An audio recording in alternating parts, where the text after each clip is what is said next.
Nah, pertanyaannya adalah kira-kira sanksi apa yang dapat dikenakan kepada kepala desa ketika melakukan pemberhentian terhadap perangkat desa tanpa prosedural?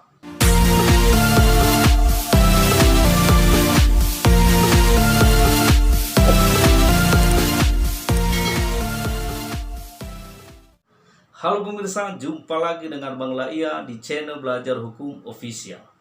Nah, channel ini untuk mengedukasi masyarakat tentang hukum, agar masyarakat paham hukum dan taat terhadap hukum. Nah, lagi-lagi kembali kita membahas tentang pemberhentian atau pemecatan terhadap perangkat desa yang tidak prosedural. Nah, pertanyaannya adalah kira-kira sanksi apa yang dapat dikenakan terhadap kepala desa bila mana melakukan pemberhentian terhadap perangkat desa yang tidak prosedural. Nah, ini menarik untuk kita bahas bersama rekan-rekan. Nah, adanya sanksi tentu karena adanya sebuah pelanggaran. Karena adanya pelanggaran, makanya ada yang namanya sanksi.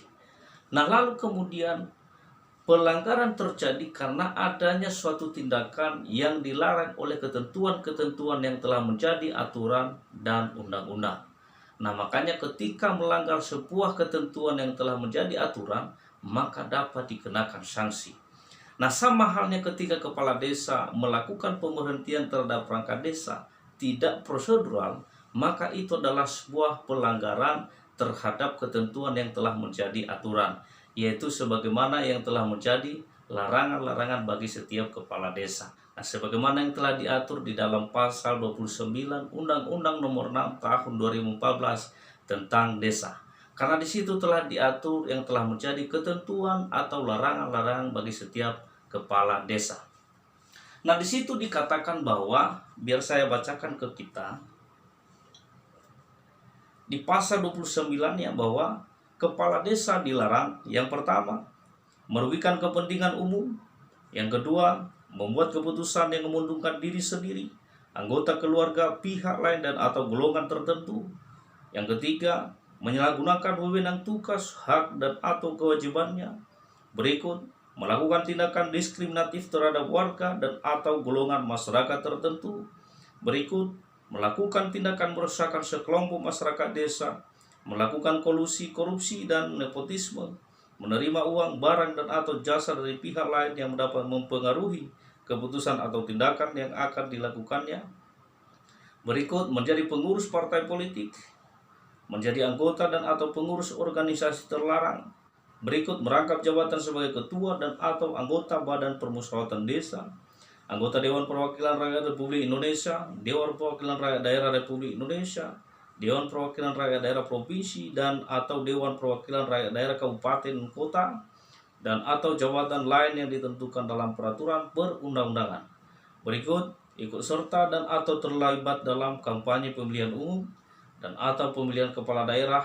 Berikut melanggar sumpah atau janji jabatan, dan yang terakhir meninggalkan tugas selama 30 hari kerja berturut-turut tanpa alasan yang jelas dan tidak dapat dipertanggungjawabkan. Nah, yang artinya bahwa bila mana salah satu dari larangan tersebut dilanggar oleh kepala desa, termasuk dalam hal pemberhentian terhadap perangkat desa yang tidak prosedural, maka bisa dikenakan sanksi. Nah, sanksi apa yang dapat dikenakan? Nah, mari kita lihat di pasal berikut, yaitu di pasal 30-nya. Nah, di situ disebutkan bahwa di ayat pertamanya, kepala desa yang melanggar larangan sebagaimana dimaksud dalam pasal 29 dikenakan sanksi administratif berupa teguran lisan dan atau teguran tertulis.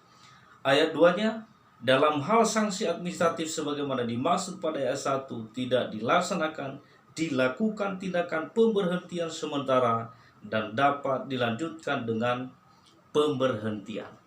Jadi saya kira sampai di sini sudah jelas ya rekan-rekan, ya bahwa bagi setiap kepala desa yang melakukan pemberhentian terhadap perangkat desa tidak prosedural, maka dapat dikenakan sanksi, karena itu telah melanggar larangan sebagai kepala desa.